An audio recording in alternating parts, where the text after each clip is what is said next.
السلام علیکم، میرا نام ہے ذیشان عثمانی۔ آج کی یہ ویڈیو ایک بنتی ہے، ایک التجا ہے اپنے پاکستانی بھائیوں سے۔ ہاتھ جوڑ کے کہتا ہوں، یہ دیکھیے، خدا کے واسطے اپنا خیال رکھیں۔ جس بھی خوابوں کی دنیا میں آپ رہتے ہیں اس سے تھوڑی دیر کے لیے واپس آ جائیے۔ سب سے پہلے اپنا خیال رکھنا ہے۔ آپ جہاز میں اپنے سفر کیا ہوا نا، تو وہ بولتے ہیں کہ جی اگر آکسیجن ختم ہو گئی تو آکسیجن ماسک ڈراپ ہو جائیں گے۔ پہلے آپ نے اپنے آپ کو لگانا ہے، پھر اپنے برابر میں اپنے بچے کو لگانا ہے، کسی اور کو لگانا ہے۔ یا آکسیجن ماسک اپنے آپ پہ لگا لیجئے۔ ملک کیسے چل رہا ہے، کیوں چل رہا ہے، کون چلا رہا ہے، آپ کو اس کا کوئی آئیڈیا نہیں ہے۔ آپ اپنی خیر منائیے، اس سے پھر آپ کچھ نہ کچھ کام کرنے کے قابل ہوں گے۔ میں نے ایک چھوٹی سی ویڈیو میں کہا کہ جی آگے پاکستان شاید خدا نخواستہ ڈیفالٹ کر جائے، تو آپ مہینے 2-3 مہینے کا راشن ذخیرہ کر کے اپنے پاس رکھ لیجئے۔ اور ایک عوام شروع ہو گئی کہ ذخیرہ اندوزی ہے، ذخیرہ اندوزی ہے۔ میں آپ سے 2 باتیں کروں گا۔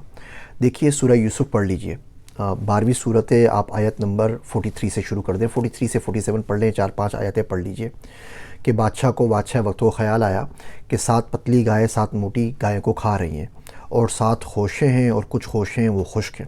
حضرت یوسف علیہ السلام نے بولا کہ جی 7 سال آپ کے پاس اچھا غلہ ہوگا، آپ کھیتی باڑی کریں، اس کو سنبھال کے رکھ لیجئے، سوائے اس غلے کے جو آپ کھا لیں یا بیچ میں استعمال کر لیں، باقی سارا آپ کو بچا کے رکھنا ہے۔ پھر 7 سال جب قحط پڑے گا تو آپ اس کو استعمال کرتے ہیں۔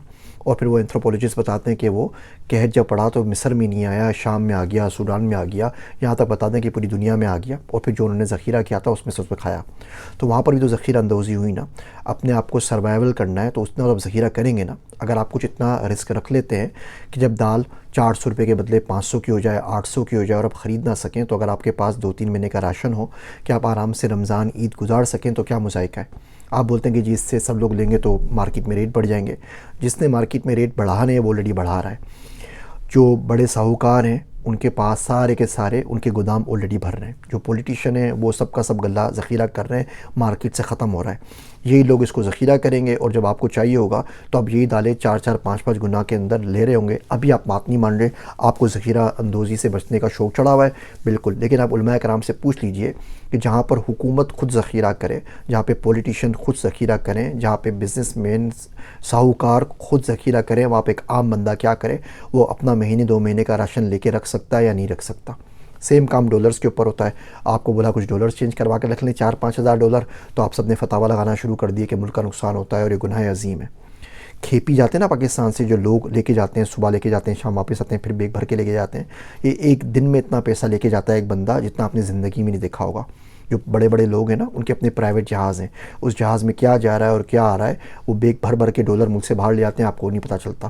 تو ان کے ملینز آف ڈالرز روز کی بنیاد پہ جا رہے ہیں، اس سے کوئی فرق نہیں پڑ رہا۔ آپ نے 200 ڈالر چینج کر کے رکھ لینا اپنے لیے تاکہ آپ کے بیوی بچوں کے کام آئے، تو آپ بولتے ہیں کہ جی ملک تباہ ہو جائے گا۔ کچھ تو خدا کے واسطے ہوش کے ناخن لیجئے، صرف جذباتیت سے زندگی نہیں گزرتی۔ ایک دوست تھے میرے مولوی صاحب،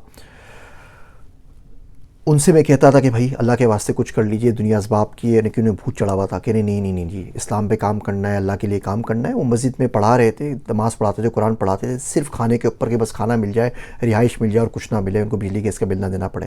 میں بولتا تھا اچھے خاصے پڑھے لکھے ہیں، تھوڑی سی انگریزی سیکھیں، ایمرجنگ ٹیکنالوجی پہ آئیں، کوئی بزنس کریں۔ انہوں نے بات نہیں مانی۔ پھر ایک دن یہ ہوا کہ ان کے بچے کو کتے نے کاٹ لیا۔ اب وہ ہاسپٹل گئے، ہاسپٹل والوں نے بولا ریبیز کا انجیکشن لگے گا، 18,000 روپے لے کر آئیں۔ 18,000 ان کے پاس تھے نہیں۔ جب تک کسی بندے کو سے بات کرتے، کہیں پیسے چندہ جمع کرتے، ان کے بیٹے کا انتقال ہو گیا۔ اس کے بعد مسجد میں اس کے کفن دفن کے لیے بھی چندہ جمع ہو رہا تھا۔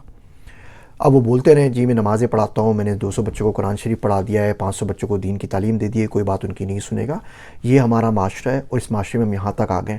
روز کی سٹوریاں ہیں، میں تو ملک سے باہر بیٹھا ہوں، اب تو ملک کے اندر ہے نا، آپ کے تو سامنے کسی دن شام میں چکر لگا لیا کریں، دیکھیں گے غریب کی کیا حالت ہے۔ آپ کے پاس ذخیرہ ہو جائے گا نا تھوڑا سا، تو جب غریب لوگ بھوکے مر رہے ہوں گے اور رمضان میں جب ان کے پاس کھانے کو نہیں ہوگا، تو ایک کام کیجیے گا، ان کو دے دیجیے گا۔ سیلانی فوڈ والوں کو جا کے آٹا ایکسٹرا دے دیجیے گا کہ روٹیاں بنا کے لوگوں کو کھلا دیجیے، تھوڑی سی افطاری سحری بنا کے غریب لوگوں کو جا کے جھوپڑ پٹی کے اندر کھلا دیجیے گا، وہ ذخیرہ وہاں پہ استعمال کر لیجیے گا۔ لیکن تھوڑا سے ہوش کے ناخن لیں۔ کسی نے مجھ سے پوچھا امریکہ اور پاکستان میں کیا فرق ہے؟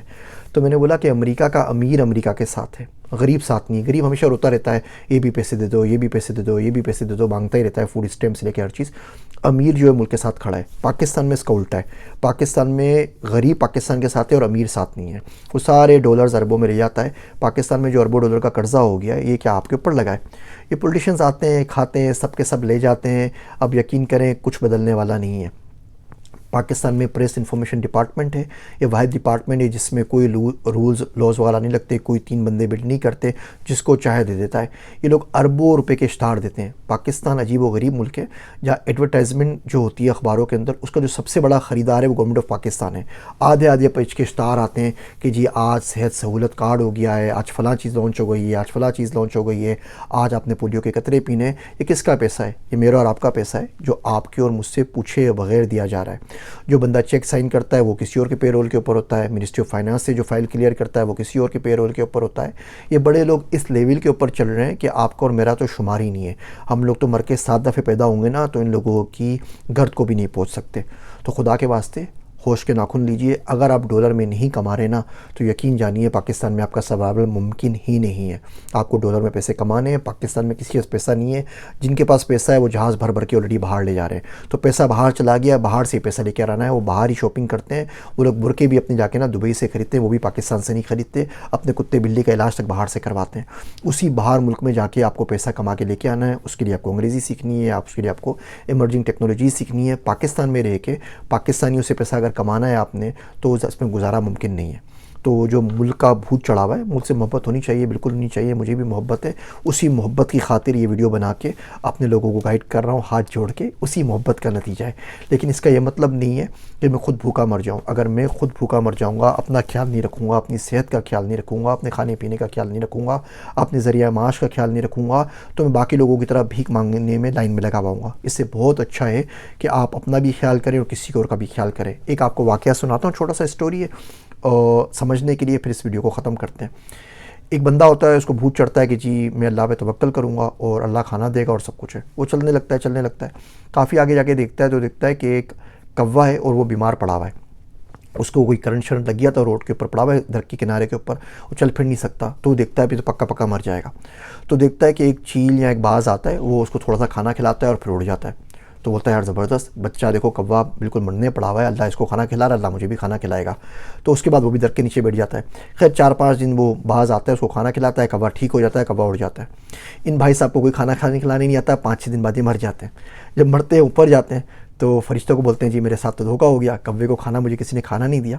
تو فرشتے بولتے ہیں ہم نے تمہیں اشرف المخلوقات بنا کے بھیجا تھا, اللہ نے تمہیں اشرف المخلوقات بنا کے بھیجا تھا, تم کوے کیوں بن گئے؟ اور اگر کچھ بننا ہی تھا تو باز بنتے, کوے تو نہیں بنتے نا, کسی اور کو کھانا کھلا دیتے. تو میں بھی آپ سے یہ کہتا ہوں اپنا خیال کریں, باز یا چیل بن جائیے. اگر اشرف المخلوقات انسان نہیں بھی بننا تو کوے تو کم سے کم نہ بنے نا, کہ کسی اور کے آسرے پہ پڑے رہیں. اور جو جذباتیت اور مذہبی جنونیت چڑھی ہوئی ہے, اس سے تھوڑی دیر کے لیے باہر آئیے. دنیا اسباب کی ہے, اسباب سے چلنا پڑے گا, ان چیزوں پہ کام کرنا پڑے گا. 10-12 ہزار 20 ہزار لوگ مجھے سنتے ہیں, اس کا 22 کروڑ کے ملک میں کون سا اثر پڑ جائے گا آپ لوگ کی تمیز کا کام کر لیں گے تو. میری پوری کوشش یہ ہوتی ہے کہ اگر آپ میرے سبسکرائبر ہیں, آپ مجھے سن رہے ہیں, تو میری ذات سے آپ کو کوئی نہ کوئی فائدہ ہو جائے. میں آپ کو اپنی دعاؤں میں بھی یاد رکھتا ہوں, آپ بھی مجھے اپنی دعاؤں میں یاد رکھیا کریں. لیکن آپ جواب میں اتنے ساری چیزیں بتانے لگ جاتے ہیں, فتاویٰ دینے لگ جاتے ہیں, اور اوورال کنٹیکسٹ پتہ نہیں ہوتا. ایون آپ علماء کرام سے پوچھ لیجئے کہ بھائی ان تمام چیزوں کے اندر ذخیرہ اندوزی جائز ہے یا نہیں ہے. ذخیرہ اندوزی کا مطلب بھی بتا دیجئے کہ میں اپنے 2-4 بچے ہیں ان کے لیے کچھ راشن اکٹھا کر رہا ہوں کہ مہنگائی ہو جائے اور میں افورڈ نہ کر سکوں تو لوگ بھوکے نہ مر جائیں. جو بڑے لوگ ہوتے ہیں جو ہمارے ساتھ دھوکہ کر رہے ہیں, ان کی غیبت جائز ہے نہیں جائز ہے, بیکاز پوری کی پوری قوم ان کے پیچھے لگ کے لٹ رہی ہے. تو اگر آپ ان کے بارے میں کچھ بتا سکتے ہیں تو بتانا صحیح ہے یا نہیں ہے. 2-4 چیزیں پوچھ لیجئے گا, جو علماء کرام جواب دیں. میری ویڈیو ان کو فارورڈ کر دیجئے گا تو مجھے بھی بتا دیجئے گا. میری تلخ باتیں سننے کا شکریہ. میری باتوں پہ سوچیے گا ضرور, میرے واسطے دعا کیجیے گا. میں ہوں آپ سب کا ذیشان عثمانی.